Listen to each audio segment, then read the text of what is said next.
Hi boys and girls, it's Mrs. Knerr again, and I am going to continue to read Chocolate Fever. Today I'm going to start with Chapter 5. Chapter 5 is called Calling Dr. Fargo. In later years, Henry couldn't remember who screamed first. All he could recall was that both he and Mrs. Kimmelfarber were yelling their heads off, and that Nurse Molly was as cool as a cantaloupe. "Calm down now, both of you," she said. "Mrs. Kimmelfarber, you go and call Mrs. Green on the phone. Tell her we're taking Henry to the city hospital." Mrs. Kimmelfarber didn't move. She just stood there with her mouth wide open, staring at Henry. Nurse Molly said, "You, scoot now! Shoosh! Get on with it!" "And you, Henry Green," she said as Mrs. Kimmelfarber left the room, "you're coming with me. Let's go." Quietly and calmly. She took his hand, and once again, Henry noticed that it felt good and somehow made him feel better. He kept holding her cool hand as they left the school. All the way to the hospital, as the taxi sped along, Henry held fast to the calm, steady hand of Nurse Molly. In fact, it wasn't until he had been checked by 2 different doctors and was waiting to be examined by the hospital's chief of children's medicine, Dr. Fargo, that he dared to even let go of her hand. What?" said Dr. Fargo as he came bounding into the examining room. He was a small, round man with a bushy white mustache and a confused look on his face. "What have we here, eh?" he asked. "Boy, looks like you fell in a mud puddle." He leaned down so close to Henry's nose that Henry could smell his breath. It smelled like peppermints. "You didn't fall in a mud puddle, did you, lad?" "No, sir," said Henry. "Didn't think so," said Dr. Fargo.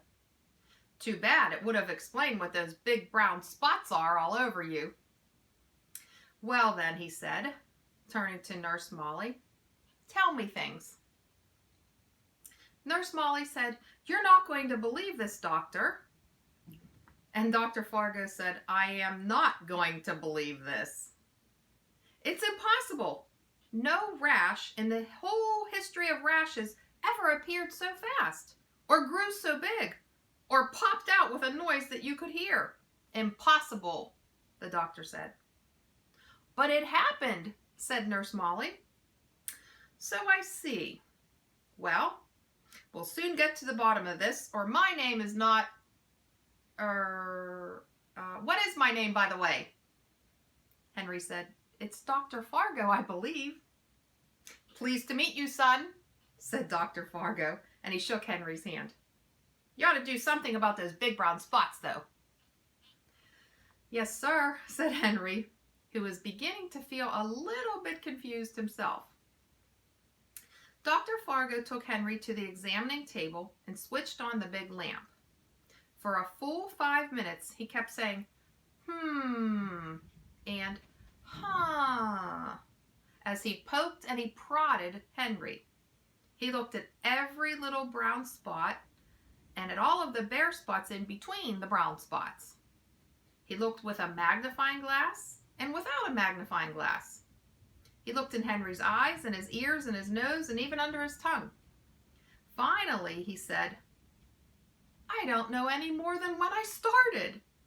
They look just like your typical big brown spots. Except, of course, in the whole history of the world, there has never been a case of big brown spots before." "I'm frightened," said Henry. "I'm Dr. Fargo," said Dr. Fargo. "That much I do know. Now what I'd like to do is to get to know more about those brown spots of yours." He wet the tip of a cotton swab and brushed it gently against one of Henry's big brown spots on his right arm. "Ouch!" said Henry. "Did that hurt?" asked the doctor. "No," said Henry. "Then why did you say ouch?" "Because," said Henry, "I thought it was going to hurt." "I see," said Dr. Fargo. Shaking his head, he put the cotton swab into a glass jar. He said, "Take this to the laboratory at once," he told one of his assistants, and the man rushed right out of the room. In a few minutes, we'll know more about those big brown spots of yours. Hands behind his back, he began to pace back and forth. Suddenly, the doctor stopped. His nose was in the air. He sniffed and said, "Who has been eating a candy bar in my office?" No one answered. Dr. Fargo's nose switched from side to side again. "I smell candy," he said. "Someone has been eating a candy bar." Just then the phone rang and Dr. Fargo went over across the room to answer it. He said, "What? What? Are you sure?" His white mustache was all curled up, bouncing up and down as he sank slowly into a chair. He put the telephone down with a look of amazement on his face, and he said, "Chocolate. Those big brown spots are pure chocolate." "Chocolate?" said Miss Molly. "Chocolate?" exclaimed Henry Green. "Chocolate," echoed Dr. Fargo's two assistants.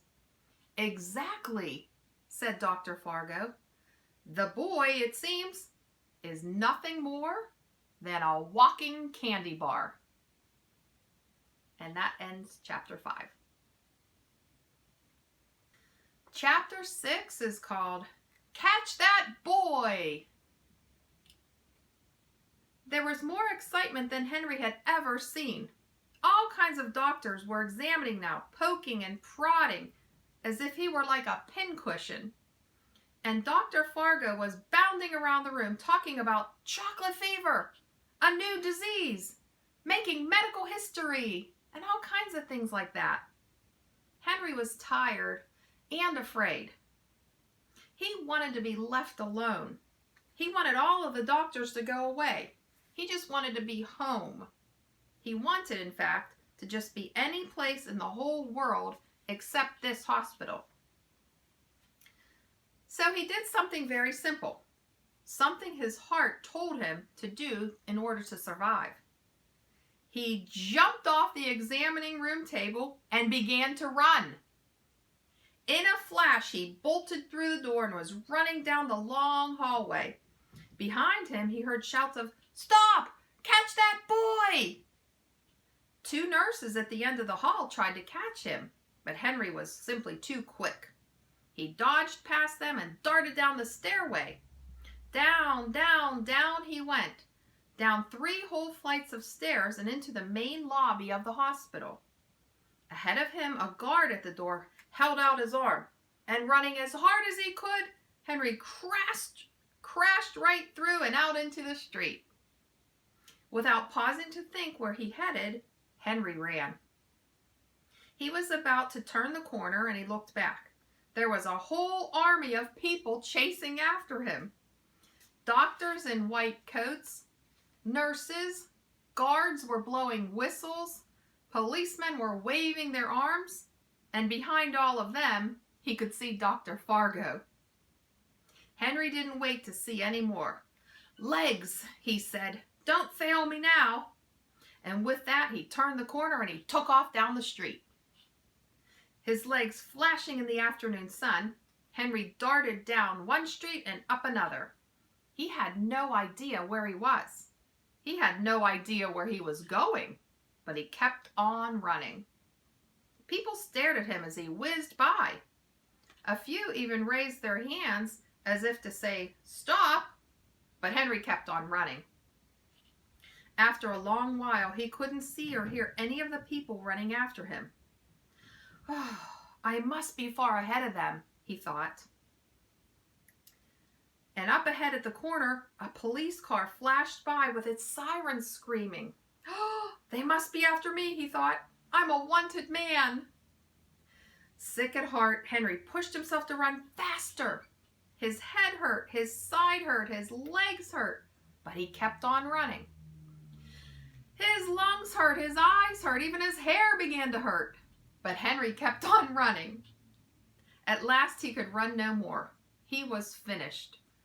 Done. He had to rest. And he had to rest. He had to hide. Without thinking about it, Henry ran down a long grassy alley that lay between two white houses. At the end of the alley was a large garage with one door partly open. Henry sneaked in the garage and looked around. There was a car parked inside, but not a person in sight. With his last bit of strength, he plopped down on the floor right beside the car.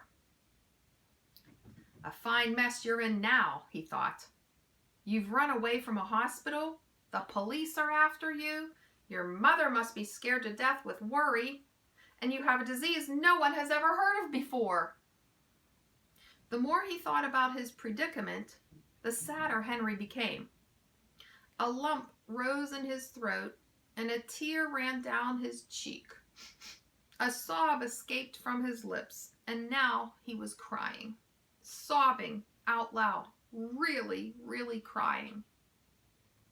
He cried for a few moments because he was so sad. He cried some more because he was lost. And then he cried for a long, long time because everything had become so hopeless.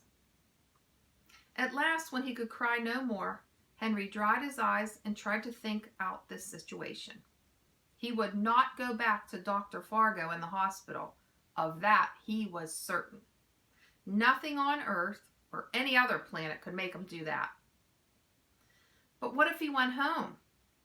What would his mother and father do? They would take him back to Dr. Fargo and the hospital. They would have to. Never, Henry said out loud. Never, never, never. In the dim light of the garage, Henry looked at the big brown spots on his arm and began to hate them. Stupid spots, he thought. Why did you happen to me? Feeling angry, he stood up and began to pace the half-empty garage. I can't go home, he thought, and I won't go back to the hospital. All right then, I'm on my own. Somewhere there must be a place for me. A place to go until these stupid brown spots disappear. A place far away where no one has ever heard of me or the hospital or Dr. Fargo or of my parents. Feeling much braver now, with things somehow settled in his mind, Henry lay down to rest for a while before setting off on his journey. And that's the end of chapter 6.